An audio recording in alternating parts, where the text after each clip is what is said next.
So ito na mga farm, atin nabusan nating niyog para makainom na tayo ng tubig.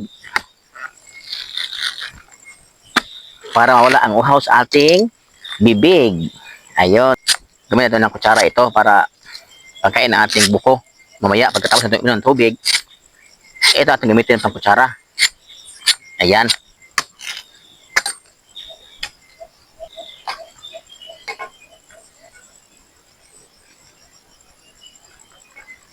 Ito na mga farm mo.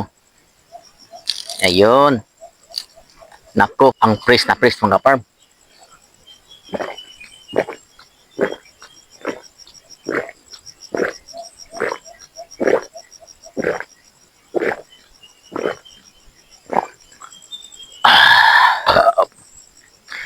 Ang yummy.